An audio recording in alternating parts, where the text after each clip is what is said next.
बिस्मिल्लाहिर्रहमानिर्रहीम। अस्सलामुअलैकुम dear students, your biology instructor professor doctor Ehsan Majeed. Welcome back to my this biology hub YouTube channel, and that is far important for the Indian students, for the Pakistani students, and for the Bangladesh. कल ही इंशाल्लाह साथ ही साथ 2-3 बच्चे बांग्लादेश से भी add हुए हैं।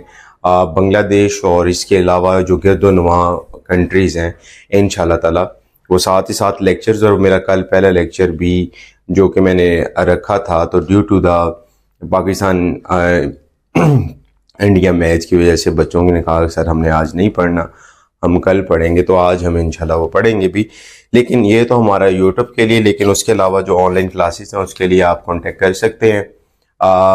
आपके पास लाइन लिखी नज़र आ रही है नीचे आपके पास, welcome to the dam biology series, and if you want to the online tuitions and online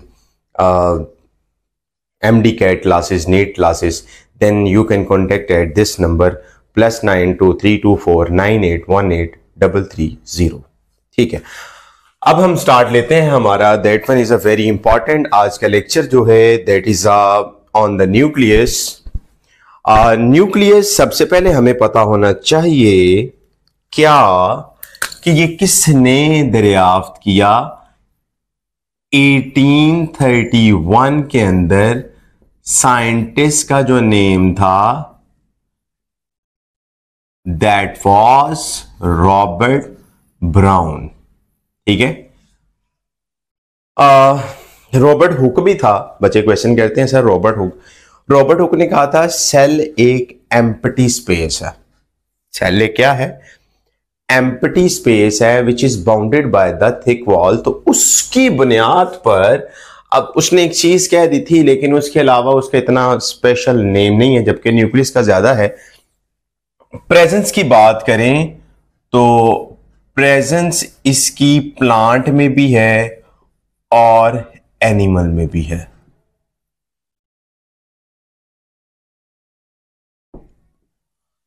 animal में बात करें तो ये सेंटर्ड पोजीशन में है, that is present at centred position. But in plant that is present at peripheral position, that is present at peripheral position. ठीक है, तो क्योंकि एनिमल के अंदर स्मॉल क्या होते हैं? वैक्यूल्स होते हैं, जबकि प्लांट के सेंटर्ड के अंदर एक लार्ज वैक्यूल होता है, जिसकी वजह से हम क्या कहते हैं इसे हम कहते हैं जी पेरिफेरल पोजीशन पे है। अब ये बात तो हमें समझ आ गई है, लेकिन इसके बाद हम जल्दी से सिर्फ जाते हैं नंबर ऑफ न्यूक्लियस। ठीक है, अब नंबर ऑफ न्यूक्लियस की बात करेंगे तो वो वेरी करता है। मसलन अगर एक सेल के अंदर एक न्यूक्लियस आ जाता है, मैं जल्दी जल्दी से बता रहा हूं ताकि आपको अंडरस्टैंड करने में इजी हो सके। अगर एक सेल के अंदर एक न्यूक्लियस है तो वो मोनोन्यूक्लिएट कहलाएगा। अगर दो हैं तो वो क्या कहलाएंगे? बाई। और अगर मैनी बहुत ज्यादा हैं तो उसको कहते हैं हम मल्टी न्यूक्लिएट। क्या कहते हैं? Multi nucleate. अब मोनोन्यूक्लिएट की कोई ना कोई एग्जांपल तो होगी। तो एग्जाम्पल में अगर किसी ने मेरा एंटीटेस्ट का लेक्चर सुना हो तो उसका मैं लिंक भी नीचे दे दूंगा। मैंने बहुत ज्यादा एग्जाम्पल्स लिखी हैं, मैं यहां पर तो एक एग्जाम्पल लिख रहा हूं। That one example is the smooth muscles. By nucleate की एग्जाम्पल अगर याद रखने के लिए आपने याद रखना है यूकैरियोटिक हाइफी।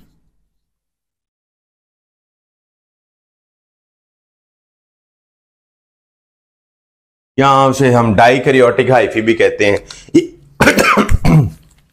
ये हम चैप्टर नंबर 8 में हाइफी जाके स्टडी करेंगे। हाइफी क्या होती है, सेप्टेट हाइफी क्या है, डिवाइडेड क्रॉस वॉल क्या है, ये हम चैप्टर नंबर 8 फंजाई के अंदर जो सेल्स हैं उनके बारे में हम डिटेल से पढ़ेंगे। ठीक है, मल्टी न्यूक्लिएट की एग्जांपल जो है that one is skeletal muscle. Skeletal muscle उसकी एग्जाम्पल है। ठीक है, तो आपने नंबर 1 के ऊपर उसको लिख दिया कि if the cell having 1 nucleus this is called mononucleate, if the cell have 2 nucleus that is called binucleate, if the cell have many nucleus that is called multinucleate. ठीक है, ये 3 चीजें डिस्क्राइब कर दी और डिस्क्राइब करने के बाद साथ साथ आपने उसकी एग्जाम्पल भी मार्क कर देनी। तो लो जी, हमारा जो सेकंड पॉइंट था वो भी हमारा क्लियर हो गया। थर्ड पॉइंट पे आपने याद रखना है, ये थर्ड पॉइंट है, वैसे तो उसका थर्ड पॉइंट ये मैंने लिखा है, थर्ड पॉइंट जो ओवरऑल का न्यूक्लियस जो है दैट इज विजिबल। ये विजिबल कब होता है? ठीक है, इसने विजिबल तब होना है जब वो एक नॉन डिवाइडिंग स्टेज में है, अभी डिवाइड नहीं हुआ। ठीक है, तो उस वक्त उसने बनना होता है। और ये मैं क्रोमोसोम में बताता हूं वो क्या काम करता है और कैसे होता है। सबसे पहले हमने डायग्रामेटिकली, इसके बाद आपने डायग्राम ड्रॉ कर देनी है और उसके कंपोनेंट लिख दें पहले ज्यादा बेहतर है, जिसमें आपने याद रखना है कंपोनेंट के अंदर न्यूक्लियर मेम्ब्रेन है, न्यूक्लियोलस है और क्या है, क्रोमोसोम है। ठीक है, the first one is a nuclear membrane, the second one is a nucleolus और the third one is the chromosome. ठीक है, अब जब हम ठीक है, न्यूक्लियर मेम्ब्रेन एक डबल मेम्ब्रेन है, ये उससे आउटर वाली मेम्ब्रेन है, तो इसको हम सबसे पहले लिख देते हैं this is the outer membrane, this one is a inner membrane, that one is perinuclear space, perinuclear space. और ये जो हमारे पास मैंने बड़े बड़े से ये जो बनाए हैं रेड कलर के अंदर, this one is nuclear pore complex. ठीक है, पोर्स होते हैं for the exchange of material. और ये मैंने ग्रीन ग्रीन बबल शेप में जो बनाए, this one is a ribosomes और दिस वन इज RER, सबके साथ लिख लें RER। ठीक है, जो ये ग्रीन कलर की लेयर है इसको हम क्या कहते हैं, this is called nuclear lamina.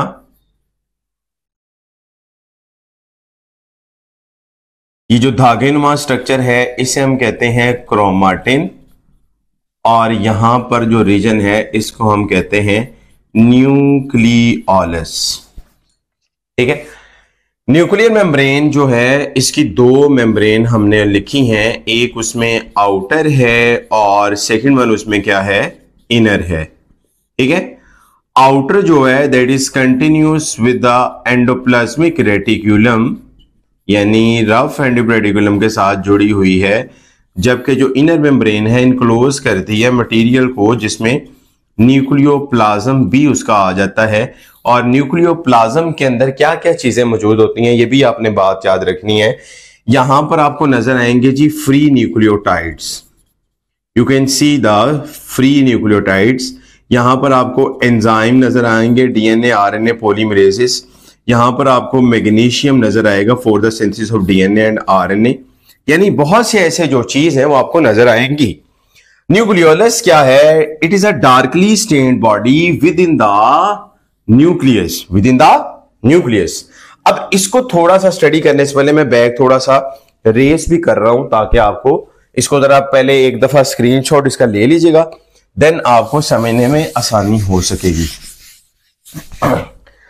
अब सबसे पहले आपने कह दिया this one is nucleolus, paper में short question very important, that is a darkly stained body,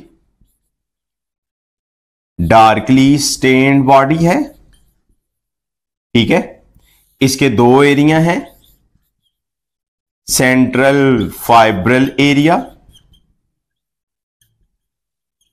और नंबर 2 पे कौन सा है, that is a peripheral granular area. ठीक है, अगर हम इसके सेंटर्ड में देखेंगे, ये सेंटर्ड है और इस सेंटर्ड के अंदर अगर देखेंगे तो फाइबर मास स्ट्रक्चर आएगा और पेरिफेरल एरिया के अंदर भी ग्रेन्यूलर। ठीक है, मैं उसको जरा धागे नुमा स्ट्रक्चर दरमियान में जरा बना देता हूं ताकि ये ठीक है। पेरिफेरल, पी से पेरिफेरल और प्री से प्रीकर्सर।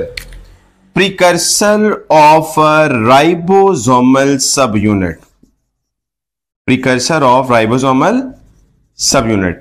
जबकि जो सेंट्रल फाइब्रल एरिया है, ठीक है, it is consist of DNA, ribosomal DNA and RNA. इसके बारे में किसी ने डिटेल बताऊंगा इस वर्ड के बारे में, what is ribosomal DNA. Ribosomal RNA पढ़ा हुआ है, मैसेंजर आरएनए पढ़ा हुआ है, लेकिन यह पढ़ने में थोड़ी सी दिक्कत भी पेश होती है और इसलिए हम इसको बाद में स्टडी करेंगे। इसके बाद थोड़ा सा हम नेक्स्ट चलते हैं, that one is a chromosome. और जो क्रोमोसोम है हर ऑर्गेनिज्म में डिफरेंट आपको नजर आएंगे। तो बाय द कॉम्बिनेशन ऑफ, इसमें एक और बात न्यूक्लियोप्लाज्म में आपने याद रखनी है। वो क्या बात याद रखनी है, मैंने लिखा भी है कहीं न्यूक्लियोप्लाज्म के अंदर, यहां पर डीएनए भी लिखा था, आरएनए भी, खैर मैंने रेस शायद कर दी है, लेकिन उनमें याद हिस्टोन और नॉन हिस्टोन प्रोटीन भी ऐड रखिएगा। ठीक है, अब जब आपने क्रोमोसोम के बारे में कहा तो क्रोमोसोम हिस्टोन प्रोटीन्स हैं, हिस्टोन प्रोटीन प्लस उसमें हमारे पास क्या है जी क्रोमेटिन मटेरियल। जब वो आपस में कंडेंसेशन करेंगे तो उस कंडेंसेशन से क्या बनते हैं, that can lead to the formation of chromosomes. ठीक है, अब इसकी भी थोड़ी बहुत डायग्राम आपको आनी चाहिए कि क्रोमोसोम का नेचर क्या है या क्रोमोसोम किस तरह के होते हैं, तो उसको भी हम देख लेते हैं। ठीक है, तो तमाम जो लेडीज एंड जेंट्स, ठीक है, इधर की तरफ देखिए ताकि बच्चे हंसते मुस्कुराते फन के साथ। तो साथ साथ हम ये भी कह देते हैं, नम्रता कहती होती है सर, साथ में ये भी कह दे रुको जरा सब्र करो। ठीक है, ये दरमियाना ये क्रोमोसोम है और क्रोमोसोम के सेंटर्ड पॉइंट को हम क्या कहते हैं, सेंट्रोमेयर। और ये कॉन्स्ट्रिक्शन कहलाती है प्राइमरी कॉन्स्ट्रिक्शन, प्राइमरी कॉन्स्ट्रिक्शन। ठीक है, आप सब बच्चे देख रहे हैं, आपको पता है कि सेंट्रोमेयर, और ये अगर कोई क्रोमोसोम की पोजीशन थोड़ी सी अबव हो जाए तो वो मेरा बेटा क्या कहलाएगी, that one is a secondary constriction. ठीक है, अगर सेंटर्ड में है, प्राइमरी से थोड़ा ऊपर है तो वो सेकेंडरी है। इसके बाद satellite, junk area, what ever बहुत से हैं। इसके ऊपर जीन्स भी हैं, और जीन्स क्या डिटरमिन करते हैं, जीन्स बेसिकली हेरिडिटी इंफॉर्मेशन को कंट्रोल करते हैं। जितनी भी उसकी इंफॉर्मेशन है उसको उन्होंने कंट्रोल करना है। कंट्रोल यार, कंट्रोल। सेंट्रोमेयर हो गया, जीन हो गया, primary secondary constriction. Satellite area जिसमें जूसलेस डीएनए होता है, वो भी हम, खैर वो एक एंटी टेस्ट में वो डिस्कस कर लेंगे। लेकिन अब नंबर ऑफ क्रोमोसोम की बारी आती है, तो क्रोमोसोम पे मैं कहता हूं, जब समझाता हूं तो क्रोमोसोम में जिस तरह फॉर एग्जाम्पल चिंपैंजी में कितने हैं, 48, पोटैटो में 48, ह्यूमन बीइंग में 46, फ्रॉग में आपके पास 26, पी में 14, अनियन में 16 और फ्रूट फ्लाई के अंदर इस तरह 8। तो मैं ह्यूमन बीइंग के ऊपर एक मिसाल देता होता हूँ। ह्यूमन बीइंग वाले जो होते हैं ना, तो मैं कहता हूँ 46 हैं, तो बच्चे बाज़ कहते हैं अगर सर बाज़ 45 हो तो सोमैटिक सेल, जर्म सेल्स में अगर देखा जाए तो ये 47 हो जाए, या 45 है या 47 हो जाए, तो इसमें क्या होगा। तो हो हाय, ये चैप्टर नंबर आप डिस्कस करेंगे 21 के अंदर, दीज आर द सिंड्रोम, लेकिन कहना नहीं चाहिए इनको। ठीक है, ये भी वही से एक छोटा सा मुझे फिर लतीफ़ा याद आ गया। एक वो बच्चा होता है, एक पठान होता है, वो जाता है अपनी बीवी को लेके हॉस्पिटल, कहता है जी, नर्स को कहता है कि सिस्टर अगर तो बेटा हो वो कहना तो पास, अगर बेटी हुई तो कहना फेल। तो सिस्टर 1 घंटे बाद वापस आती है और कहती है कि पठान भाई कहता क्या हुआ, कहते आपकी सप्ली आ गई है। हंसना था, ठीक है। तो सप्ली आ गई थी, सप्ली से मुराद है कि क्रोमोसोमल वेरिएशंस आ गई थी, और ये हमारे बस में नहीं है, ये कुदरत के बस में होता है। तो इसलिए कभी किसी को कहना भी नहीं चाहिए फलां ये है फलां वो है, समझते तुसी ये ही हो, ठीक है। सो ये आपने टॉपिक को हाईलाइट करके एक एक चीज को देख लेना है। अगर किसी पॉइंट की समझ नहीं लगी तो मुझे आप व्हाट्सएप पे ज्वाइन कर सकते हैं, मुझे आप इंस्टा पे ज्वाइन कर सकते हैं, Facebook, my all the IDs Facebook, YouTube, social media, that is the only name। बताएं जरा कौन सा है? SN Biowala। You can search on SN Biowala, click the message and within minutes you can अपना जवाब लें।